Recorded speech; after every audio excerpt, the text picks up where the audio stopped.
Hello everyone, and welcome back to the Retailpocalypse Mall series. Please join us as we venture to the Richland Mall in Columbia, South Carolina. Richland Mall has a storied history, located in a city well versed in the subject of dying shopping malls. Columbia is home to 3, in fact, but this one takes the top spot. Its place in mall history is dwarfed by its more well-known sibling, the Forest Fair Mall in Cincinnati, Ohio.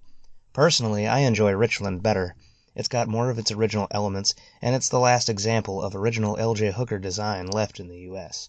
Before we get into the current state of affairs, let's take it back further, to the beginning, before Richland Mall became the dying beast it is today.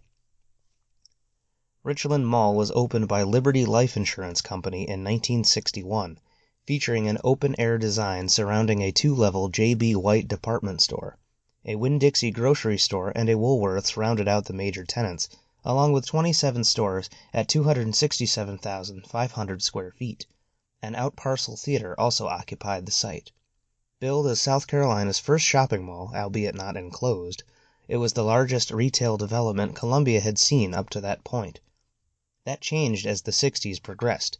Dutch Square Mall opened on the west side of town in 1967, and by the 70s the big-name competition arrived in the form of the Jacobs-built Columbia Place Mall. Richland quickly lost its luster and fell behind newer and bigger developments. Big changes would be coming over the next decade, however.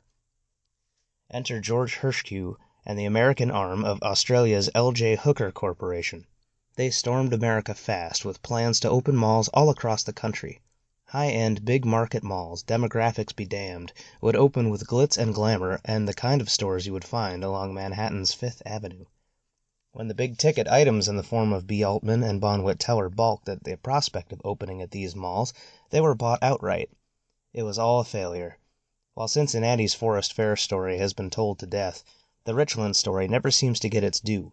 While not as dramatic and a little more drawn out, the pattern is obviously similar. The original Richland property was completely overhauled. Bought just in time for Christmas 1986 for the price of $9.9 million, everything except for J.B. White met the wrecking ball. In its place rose a mall split into 2 wings, jutting out from either side of White's, with Bonwit Teller occupying the east end of the mall and Parisian on the west. An aviation-themed food court with all-glass windows overlooking the rear of the property was the centerpiece. A 3rd-level expansion of White's, as well as a 7-screen Litchfield Theater, was added as well. Due to the property's small footprint in its previous life, massive parking decks were built to necessitate parking, as well as on the rooftop, to make way for all of the expanded traffic. All told, the expansion cost $150 million and attracted a number of stores new to the market, many that were not well suited. A new name was christened as well.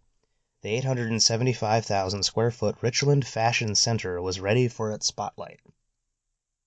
L.J. Hooker was in trouble before the mall even opened. Over in Cincinnati, problems were plentiful, as the construction of Forest Fair was running up the debt, as well as the 4 major department store chains they now had controlling interest in, all in markets that were ill-suited for such brands. Coupled with Richland's enormous construction costs, and 2 other mall projects that were barely off the ground, the writing was on the wall before the spray paint could even be applied. L.J. Hooker filed for bankruptcy in July of 1990.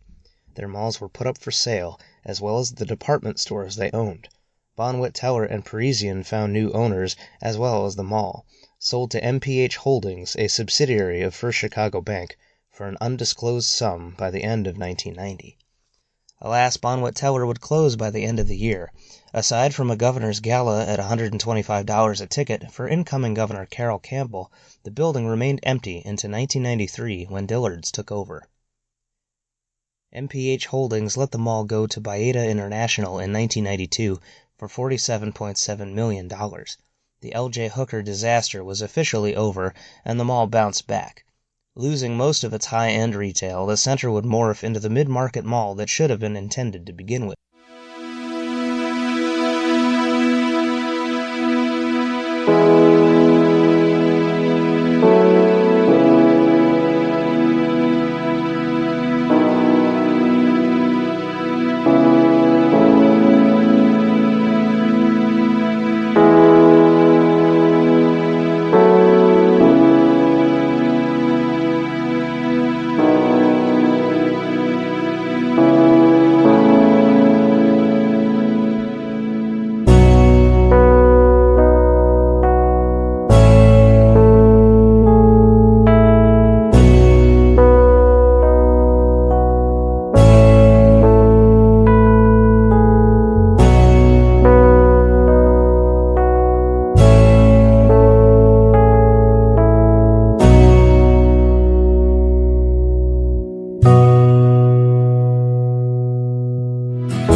As the 1990s rolled on, the mall continued to struggle.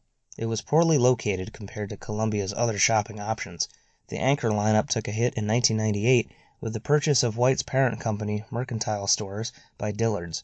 As they already occupied space in the mall, Richland's store was handed over to Belk. Several small-scale renovations occurred as the 90s came to a close. A new main entrance as well as a Barnes & Noble were added in 1997. Regal took over the theaters, and the last and most unfortunate change of the decade came in the form of a Bell Atlantic call center that took the place of the original food court in 1999. A smaller, less glamorous food court opened on the lower level between Belk and Parisian to replace it. The thoughts of a fresh start as the new decade began were quickly lost. Dillard's threw in the towel in 2003, being replaced by the short-lived ventures of Black Lion Furniture, followed by what was called simply the department store. The building has remained dark since. That same year saw the property purchased by Weichert Realty. Mainly known for flipping malls and leaving them off worse than when they got them, Richland, too, suffered a similar fate. North Carolina-based Peerless Development bought the mall in 2005, only to lose it a year later after defaulting on a $39 million loan. Their only impact on the property was to change the mall's name to Midtown at Forest Acres. Parisian also closed in 2007, having been bought by Belk.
The mall is currently owned by Columbia-based Century Capital Group and Con Development.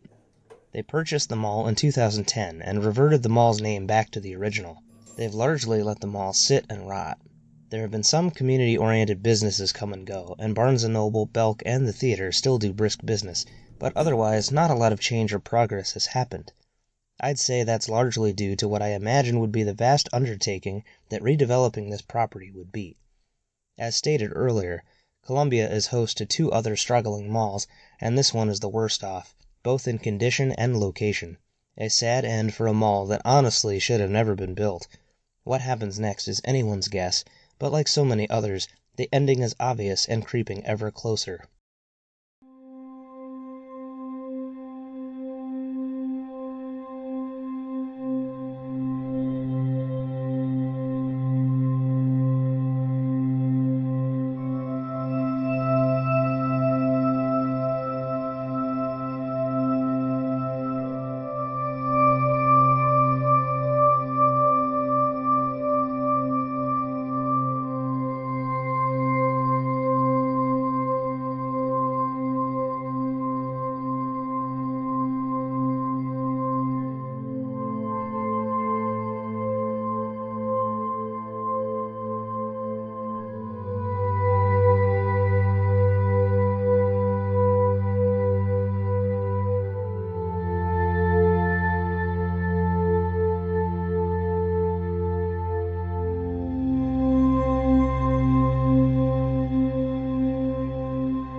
The footage you've seen was shot November of 2018.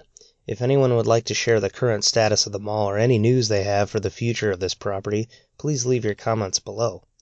We thank you all for watching, and to those of you who have found the channel through Sal's Expedition Log series, Ace's Adventures, or Facebook, I hope that you all enjoy what you see here and stay tuned for more. Be sure to hit that subscribe button and the notification bell, and we'll see you all next time. Take care.